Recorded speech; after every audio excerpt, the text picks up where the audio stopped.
Okay, this is a little tutorial on hand quilting.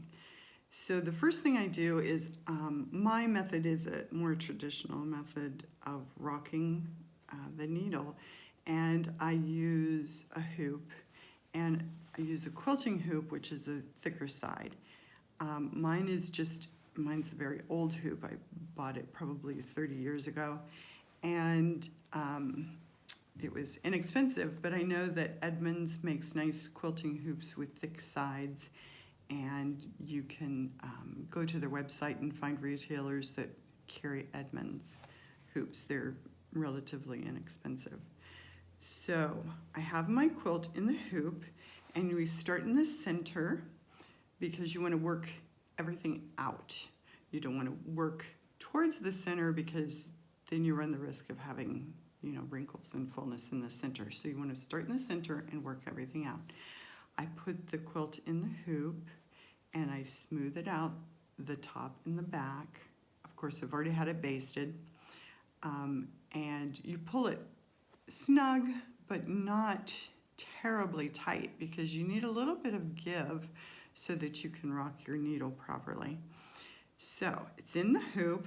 I have my thimble, which is the clover open-sided thimble with the dimples where you need them, and a little shelf that helps with pushing that needle through in case it's getting stuck. And I found I have tiny fingers, so I found that this fits well.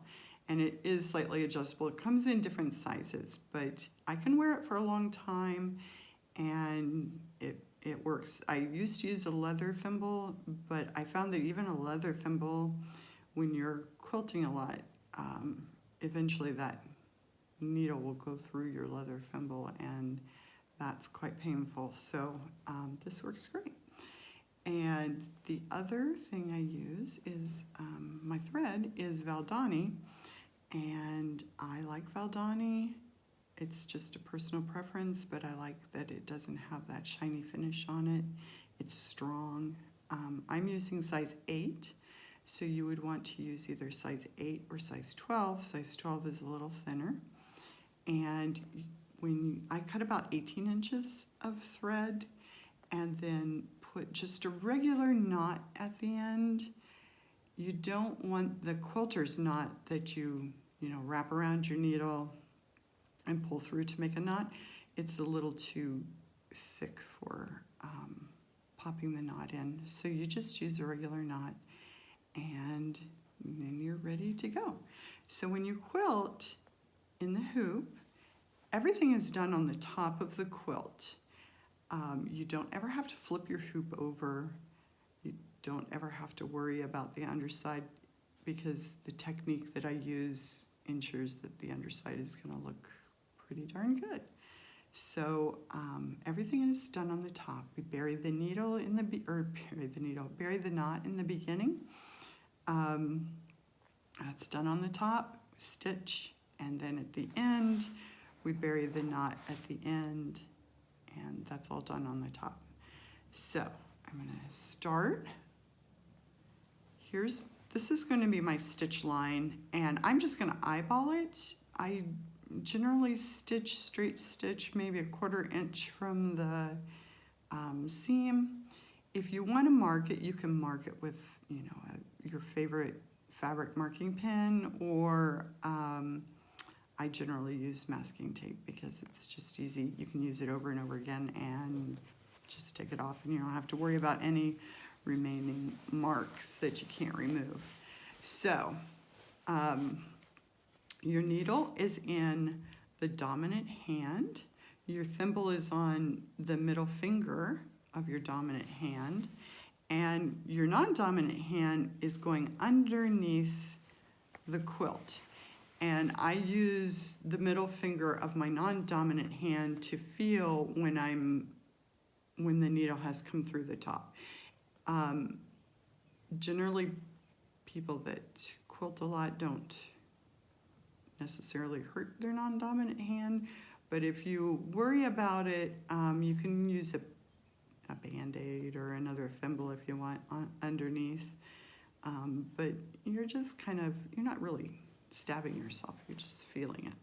So the first thing you want to do is I start about a 1/2 inch or so away from my stitch line, and I'm only going under the top layer and into the batting a little bit. We're not going through all 3 layers yet. This is just to bury the knot.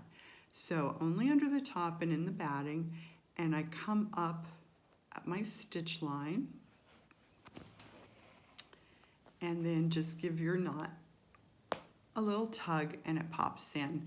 If you find that it's not popping in, you can just poke it ever so slightly with your needle, and that should help it to that should help coax it in. So my technique is the rocking technique, and this is what I use because this is the way I learned. So it's the only thing I can do.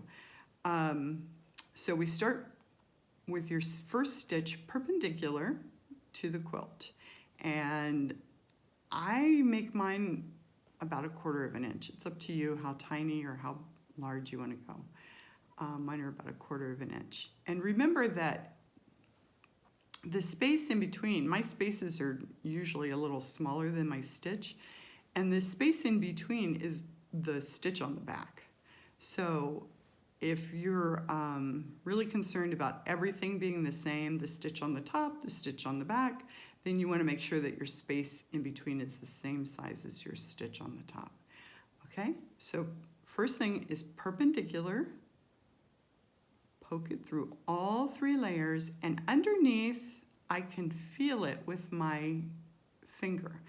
And just as I feel it coming through the needle, I'm going to rock back, and I'm going to push down with my thumb. So your hand is in this position, and this is the position you will use the entire time.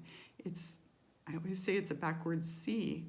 So you're using your middle finger to rock, you're using your thumb simultaneously to push down and create this little hill, and that's where your needle's going to come out.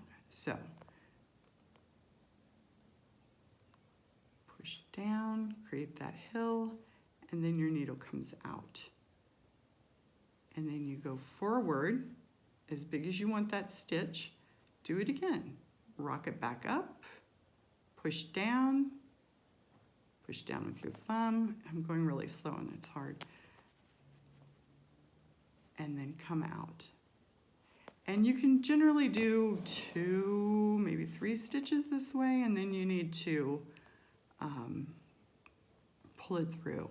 So start perpendicular, rock back, push down with your thumb, push through that little hill, rock back up, push down with your thumb, push through. And my stitches don't look at all even because I'm trying to do this very slowly. But actually it doesn't even matter. I wouldn't concentrate so much on whether your stitches are all super even. It's the overall effect. And so don't get hung up on each individual stitch. So again, perpendicular, rock back, push down with your thumb, come through, rock back into the quilt, push with your thumb, push through. That's it. So once you've done a whole line of stitching, there's 2 things you can do. If you're at the end of your thread, then naturally you need to knot it off and bury the knot. If you're not at the end of your thread and you want to go, let's say you want to go on and continue the next line, you can always travel under just the top layer to the next spot that you want to stitch, like that. So if I was going to stitch here, I can travel underneath there because I have enough thread, and then start stitching again. But let's say we want to bury the knot. So it's the same as the beginning. You're just going to make a loop and a knot close to the top of your quilt. And then you're going to go back into that hole that you came out of and off to the side.